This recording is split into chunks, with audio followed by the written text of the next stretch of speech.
I take my insanity out on new ventures and figuring out new businesses. If something really catches my interest, I just pivot on a dime to a whole new industry. So many people are afraid to move forward because they're afraid they're gonna make a mistake. I jump without looking, and I just have this theory that if I run fast enough and move fast enough, it works. Yes, you can try to plan everything out, but I find plans will change in a heartbeat. I mean, it's a scary thing for a lot of people to do that because they're like, well, what if we make a mistake? Well, my thing is like, by not moving forward, you're making a mistake. Hello everybody. This week we're speaking to the one and only Phill Laboon. Now, Phill, I've known you for about 8 years or so. Something like that, yeah. We met at the YEC, the Young Entrepreneurs Council, one of those events that they did in Escape at Powder Mountain. As a businessman, you have an interesting background story that I've heard hundreds of times, but I want everybody else to hear about this. Talk to us about how you got started, where you're from, and how business really shaped your life. I mean, for me, I started as a very young kid. I mean, I was hustling candy in school. I was buying expired snack cakes. I had people selling for me. I was bringing in lunch boxes. I was cutting lawns. I mean, I did not care about school at all. I don't think at any point in my life, which was very different than my brother, who's a super genius. I always wanted to make money. Entrepreneurship was something in my blood even before I even knew what entrepreneurship was.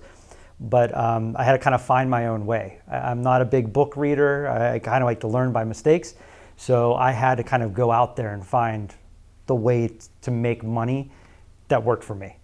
And I think you have a very specific talent where you find this angle and you hyper focus on that angle. You spend your 500, 1,000, 10,000 hours and you just learn every single, like the crust of a specific problem and how to solve that problem. Explain that process. What do you think drives you when you're hyper focusing on one aspect? Maybe it's ADHD, but when I'm interested in something, I'm all in. I'm on my phone, it's all I can think about. And I also think about businesses all the time. So if something really catches my interest, I just pivot on a dime to a whole new industry. I can usually use past experiences from other things I've done. But at this point, I've had so many companies. I think I've had 15 LLCs at this point. And I pivot and just move on to the next thing. It's what keeps me sane. I feel like if I wasn't being crazy on business, I would lose my mind. I take my insanity out on new ventures and figuring out new businesses. And that brings me to the relationship between chaos and adaptation, right? You have a really, really fine balance where you thrive on both areas, but they could be also conflicting. Talk to us about chaos and how chaos is really needed in entrepreneurship. So many people are afraid to move forward because they're afraid they're gonna make a mistake. I jump without looking, and I just have this theory that if I run fast enough and move fast enough, it works. And it's worked for me so far. So yes, you can try to plan everything out, but I find plans will change in a heartbeat. I mean, even with me changing products or marketing strategies or ideas, I'm used to moving quick and fast, where it's a scary thing for a lot of people to do that because they're like, well, what if we make a mistake? Well, my thing is like, by not moving forward, you're making a mistake. If you take a week to make a decision that I make in 30 seconds, there's an issue there. There's a big problem that you're going to have there as well. Do you think that majority of businesses and business owners operate in this fashion where they take too long to make a decision or to pivot and they jeopardize the longevity of their companies? Yeah, and you know this about me personally. I mean, I just move fast. I move super, super fast. Let's make the decision. I think that 90% of your answer right away. Go with your gut and move forward on it. You can sit and think about it and think you have to talk to people and look at numbers. But in my experience, that doesn't change things. I mean, usually my gut feeling was the right feeling, and I'll deal with those consequences if they happen. How does one acquire that skill set, or is it a skill set that you can actually learn? You have to be okay with failing. I think that's the biggest thing. I've mentored a lot of young, successful entrepreneurs, and you just have to be okay with failing. I mean, it happens. I fail all the time. I have issues that happen all the time. I've made very stupid decisions, but I don't care. Like, it's just the end, basically. Look at the end result versus that one failure that you had or the one issue that you had. And if you make that mistake once, you're probably not going to make it again, so you might as well make it early. You stated that you started because you wanted to make money. You didn't really care about school. You weren't really great at school like your brother. How has your approach to business changed now that you have some money? Is it still all about making money, or do you have different driving factors now when you're in businesses or when you execute new ideas? I am definitely at a point now where money is not a factor. I kind of look at them as points, like you have to look at it as that's how you're being judged in what you're doing. Money is a great point factor. But no, if I had a company take off and I got an extra $10 million, would not change my lifestyle. There's nothing that I want. I'm very content with what I have and where I'm at. And I think that's a lot of these young entrepreneurs, they're not to that level yet. I think once I started entrepreneur young, I was successful at a younger age. So for me, I don't really focus on all the watches and cars and craziness. For me, I think about my kids and retiring. But I keep my monthly nut very low, and then it allows me to have fun with business and not worry about money. But if I were to crank up and buy Lamborghinis and multi-million-dollar mansions, then yeah, you're stuck in that money game. That's not a good place to be. And what do you think about the generation of entrepreneurs and showing off their watches and Lamborghinis and selling $10, $30 courses? There are tens of thousands of these kids out there. They are not really creating anything. They're not really building anything, but they're getting a lot of views and a lot of engagement.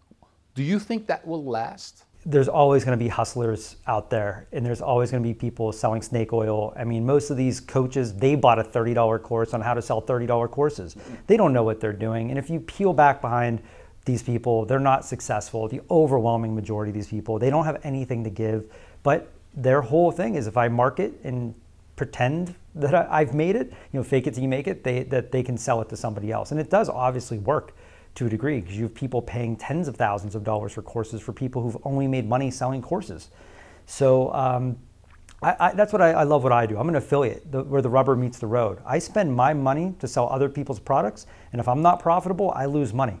I'm not selling courses, I'm not selling ideas. I'm literally going to multi-billion-dollar companies and selling their products better with my own money up as collateral. And let's talk about what you hate versus what you love.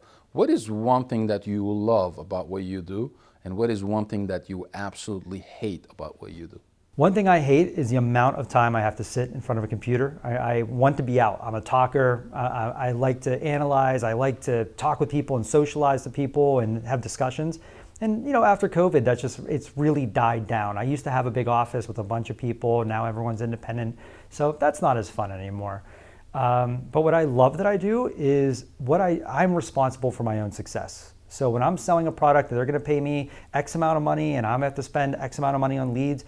I love that I'm in complete control of that process. I really don't need employees.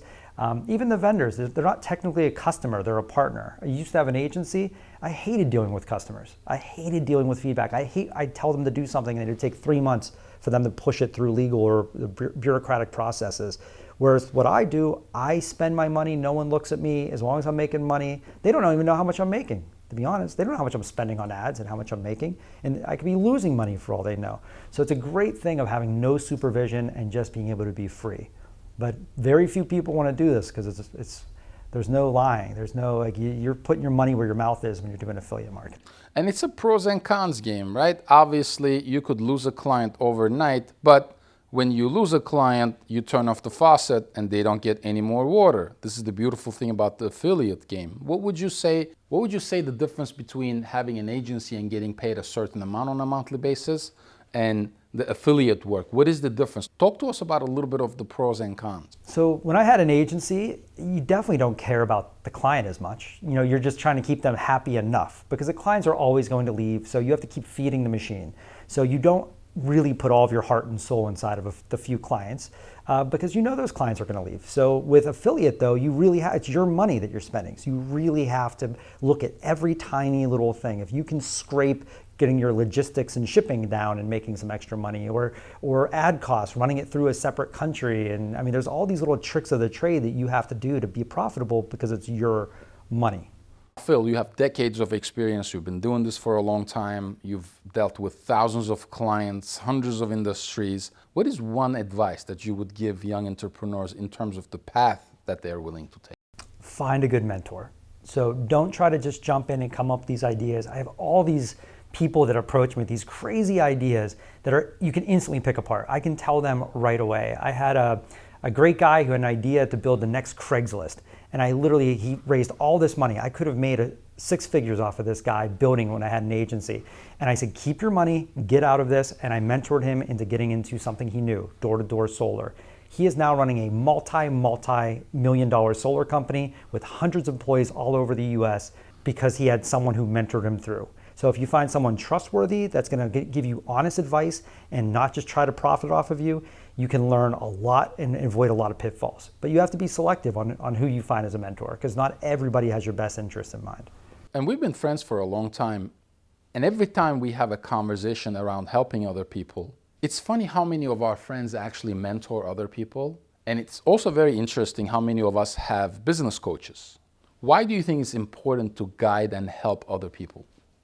You learn things by teaching. I really think that. I notice when I'm teaching it, I have to almost in my head start breaking it down and stop using muscle memory so much, which I do in a lot of cases. I just kind of move. When I'm teaching someone, I have to think of how they're going to understand it. Why did I make that decision? And then that self-reflection helps me even get a better understanding of why I made the decisions that I made. That's just me personally. There you go, everybody. That's it for this week. We'll talk to you next week.